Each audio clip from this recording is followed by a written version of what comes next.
Good afternoon, everyone. David Paul speaking. It's about an hour before the American Open on Monday, 27th of August. It's a bank holiday here in the UK. So I'm going to try and talk about gold. I've been waiting on gold shares for a very long time, and as you all know, waiting is much more difficult than it would seem. I'm looking at the gold weekly chart, and I note that it has pulled back. It's pulled back very strongly indeed, and there were some great opportunities on the short side. As you can see, an outside wick here, an outside wick, very strong signals. But it's come off the 78% retracement, and the big question, of course, is this level going to hold?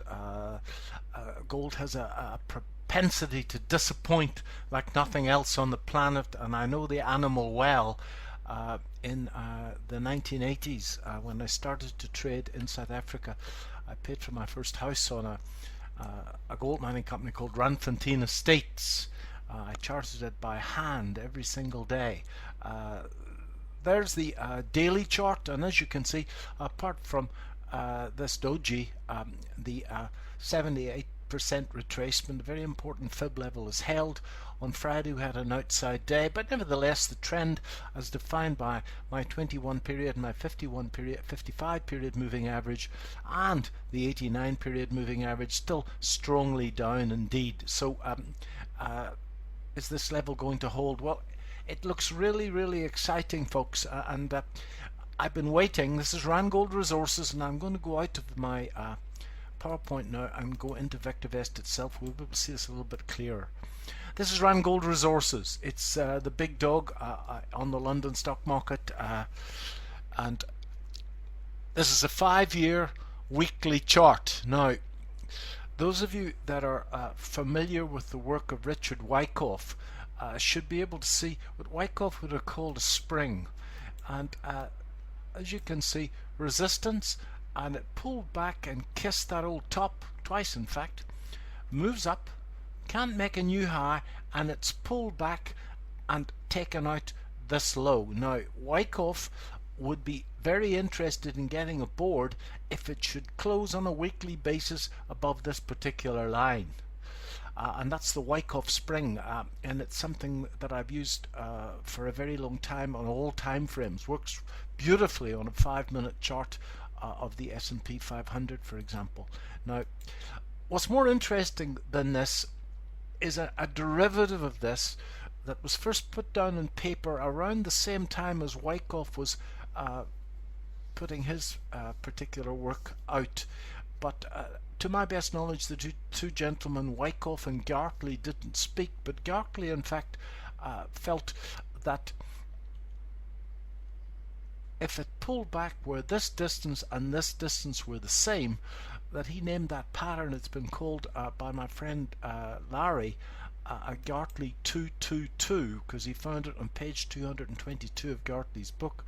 If I go from this low to this high, we can see that the market has stopped at a 78% retracement, and this pattern, ladies and gentlemen, where we make a thrust to here, and that thrust, as you can see, has got 5 waves in it, and then all of a sudden we actually come down, wrong line, we come down to here, we then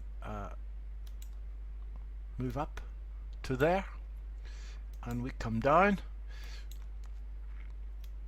to here, and that is a very bullish pattern, especially with this leg and AB equals CD in harmonic language, and this 51 level I think is very important indeed. So I think it's still plenty of time to do anything.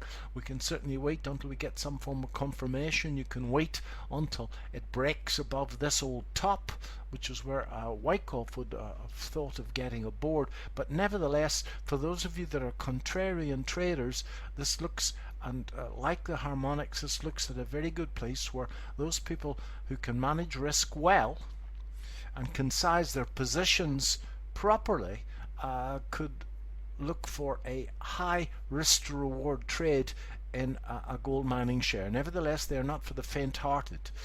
The other large gold mining and silver mining company, Fresnillo, is saying pretty much the same thing, folks. Not the same wave action on the way up, but if I in fact go from this low to this high, I can see that following this thrust we've got the same AB equals CD movement back, and it stopped exactly at the 78% retracement.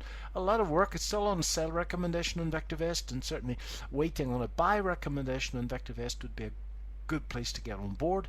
I think that you could go down to a daily chart, even to a 4-hourly chart, and look for some form of turn here, and certainly apart from that little inside week that we saw last week, there's no evidence of that. So I think that a speculative position in Randgold Resources and Fresnillo, for those people that can manage risk well, I think that the probability, if it works, then there can be a huge risk to reward trade in these two very aggressive counters. Thank you very much.